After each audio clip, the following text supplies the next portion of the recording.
Magandang araw sa aking mga friends, sa aking mga followers, at sa lahat ng mga nanonood ng ating videos.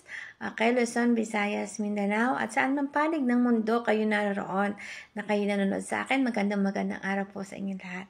So, ayan na nga po, pag-uusapan po natin ang isa nating topic na kung saan ay nasagot ko na rin po doon sa isa nating friend na nag-inquiry sa akin 2 days ago. So, it is regarding about the traumatic ng bata, yung pong tinatawag natin na post-traumatic stress disorder. So, ano po ba ito, Miss Anisa? Ito po ay isang disorder, ito po ay isang kalagayan o isang sistema ng isang utak ng bata, ng mindset ng bata, kung saan ang bata po ay napupuno ng takot at stress o parang nagkakaroon siya ng phobia sa isang pangyayari ng kanyang buhay. Okay, so ano po ba yung pwedeng mga maging sanhi ng pagkakaroon ng traumatic disorder na ito?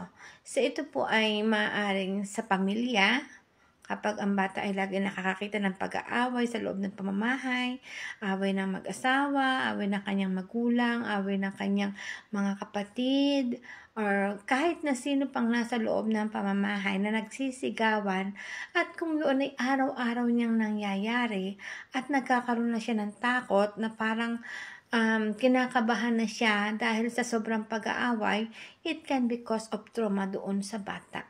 Okay?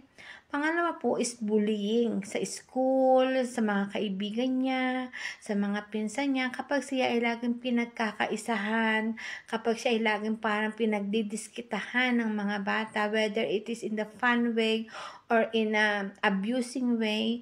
So yung bata basta hindi masaya doon sa ginagawa sa kanya, it can be cause of trauma. Okay?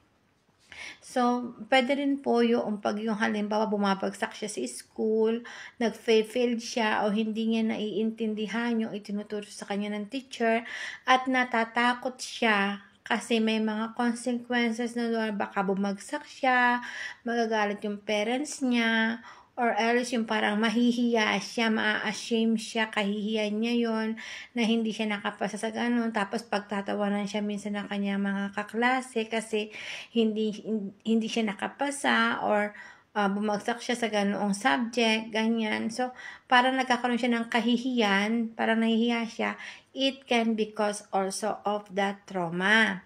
Pwede rin po yung mga abusives na nararanasan niya directly tulad ng physical abuse, verbally abuse, mga mentally abuse, accident also, pagka halimbawa naka-experience po siya ng isang aksidente na parang na-shock yung utak niya dun sa aksidente na yon, maaari pong sa mga disaster like earthquake, mga pagputok ng bulkan, or pag meron siyang nakita or na witness na nagkaroon ng patayan or barilan or something like that na harassment, maaaring maging dulot yun ng phobia sa isang bata.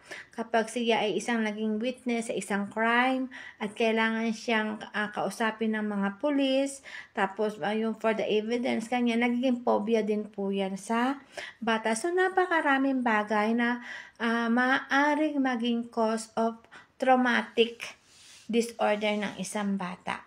So, paano ba natin masasabi na kapag ang bata ay mayroong post-traumatic stress disorder? So, kapag nakikita po natin yung mga ganitong mga sintomas, so kapag ang bata po ay takot laging takot, negative thinker, na parang sa kada kilos niya, iniisip niya yun na baka mangyari uli yung trauma na mayroon siya. Okay, yung kinakatakutan niya. Halimbawa, natatakot siyang magbiyahe mag-isa kasi baka ma-aksidente na naman siya. Natatakot na siyang magsalita sa loob ng kanyang pamamahay kasi baka ang bawat sabihin niya is maging cause ng pag-aaway sa loob ng pamamahay. Natatakot na siya na pumasok sa school kasi baka hindi na naman niya maipasa yung susunod niyang exam.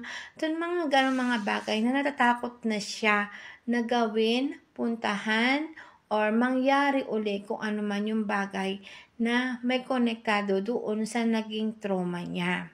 So, maaari din naman na makita ninyo sa isang bata na na laging nananaginip at saka yung nagkakaroon siya ng mga bad dreams or nightmares na kaugnay doon sa trauma na mayroon ang bata.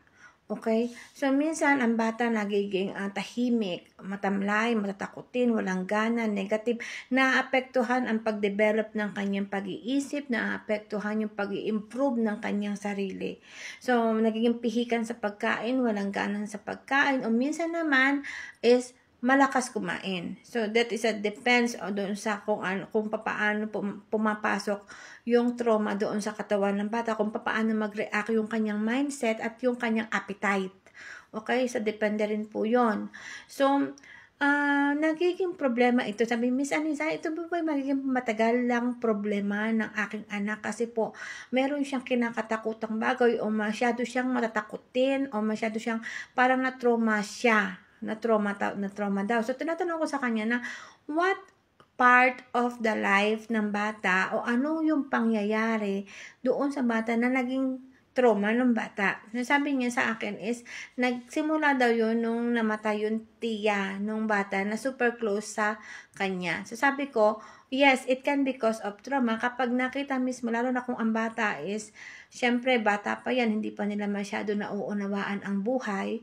Kapag ang isang bata nakita nila yung paborito nilang relatives, kahit ngayong aso lang at saka pusa nila, di ba? Nakaka-stress yan para sa kanila kapag namatay ang kanilang alaga, ang kanilang pets, okay? So, yung tita niya super close sa kanya, lagi tapos namatay siya by the, siguro sakit. Hindi ko na natanong kung bakit namatay, siguro sakit. So, kapag nakita niyo ng bata, pinakita ninyo sa bata na patay yan at saka yan nandiyan siya sa loob ng kanyang casket. So, yung bata, maiisip niya na hindi na muli pa niyang makakasama yung taong yun. So, na-trauma siya na ayaw na niya uling magkaroon ng taong kasing attached doon sa tita niya. So, natatakot na siyang makisama sa tao, natatakot na siyang maging close uli sa ibang tao kasi takot na siyang mawalan uli. So, it can happen, mga friendly, mga mommies, kasi maski sa mga edad natin, nangyayari po yan. Okay? So, kapag tayo na-lost of someone, na-lost tayo ng relatives natin, so minsan naiisip natin na ayoko nang mawalan uli. Diba? This is always in the mindset na kapag nandiyan na yung kapalaran, nandiyan na yung nangyari na, mas lalong nangingibabaw yung sakit, mas masakit kaysa sa iisipin. Kung iisipin mo lang, it is masakit. Pero kung nakita mong nangyari talaga in front of you, it is double, triple, multiple, million times na mas masakit, diba? So, it can cause of trauma stress. Okay? So, yung bata talaga, mahihirapan siyang makisama sa iba, hindi na niya kayang ibigay pa sa iba yung pakikipaglapit dahil ayaw na niyang maranasan yung naranasan niya nung nawala yung paborito niyang tita. Okay, so that can be happen in anywhere, anyways. Okay, so paano po yun ma-recover? So meron namang natural healing na nangyayari. Sinasabi nga natin na time is the best medicine. Okay? Siguro maaari makakatulong na wag mong dalhin yung bata doon sa mga lugar na kung saan lagi niyang kasama yung tita niya. Change environment, okay? Or iwasan mo siyang dalhin kung doon sa bahay ng tita niya o kung saan sila napunta lagi. Kung lagi sila napunta ng Jollibee, kung lagi sila napunta ng mga parke, wag mo na munang dalhin yung bata doon kasi maaalala at magbabalik sa isip niya yung time na kasama niya yung tita niya. So, that can happen also in the other aspect or dun sa iba pang mga reason kung bakit nai-stress ang bata. Ang talagang number 1 iiwasan is yung magbalik sa lugar na yun kung saan lagi o saan nagsimula yung trauma na yon. Kung sa aksidente, wag mo na muna siyang dalhin doon sa lugar kung saan nangyari ang aksidente. Wag mo na muna siyang pasakayin. So, kung anong klaseng sasakyan yung pangyayari ng aksidente. Kung sa pag-aaway naman ng pamilya, well, kailangan po mga mamshi, mga papshi, maging aware kayo sa pag-handle ng inyong pamilya na hindi maaapektuhan ang inyong mga anak. Okay? Na hindi sila maaapektuhan sa inyong pag-aaway, which is that is normal naman na mayroong hindi pagkakaintindihan minsan ang mag-couple, pero in front of the children, iwasan ninyong ipakita yun sa kanila kasi nagiging stress po yan, nagkakaroon ng trauma yung mga bata. Iniisip na nila na there's no love around the house. Kung ang phobia o ang trauma ng bata ay hindi nawawala at ito yung napapansin nyo na ito ay mas lalong nagiging grabe o lumalala siya at nadadala niya ng matagal na panahon, ito ay nagiging regular na sa kanya, yung pagkakaroon niya ng trauma na yon, I suggest you to ipa-psychiatrist nyo na siya. Kasi sa psychiatrist, merong mga way ng kung papaano maiayos o magagamot yung disorder na yon sa pag-iisip ng bata. So, meron 3 pamamaraan niyan, like biological, psychological, at saka yung environmental. So, doon sa mga bagay na yun, depende doon sa stage na mayroong trauma yung bata. So, itong medication to is not less than 1 month ang gagawin ng psychiatrist para dito sa panggagamot doon sa mata. Regularly yun dapat. Kasi po, kung hindi po yun maaagapan at napapansin po ninyo na parang hindi nawawala yung trauma ng bata, it can take risk doon po sa pag-develop ng kanyang pagkatao, pag-develop ng kanyang kaisipan, ng kanyang confidence sa sarili, mawawala po yun. Tapos, para magiging very negative po niya. And worse po, kapag po yun ay talagang dinibdib niya talaga yun kasi stress po yun eh. Stress yun, traumatic stress. It can lead in the suicide. Okay? Kapag hindi na nakakayanan ng bata, yung pag-atake ng trauma sa kanya kapag hindi na siya makatulog ng maayos at hanggang sa pagtulog niya napapanaginipan niya na yung trauma na yon. Tapos base nga po kasi napakarami kasing bagay o napakaraming pwedeng maging dahilan ng pagkakaroon po ng traumatic disease na to. Kaya hindi natin ma-specific talaga isa-isa kasi nakadepende po yan kung ano ba yung cause of trauma ng bata. Yan. So, yun po yung masasabi ko. Time is the best medicine, pero kung napapansin niyo na hindi effective yung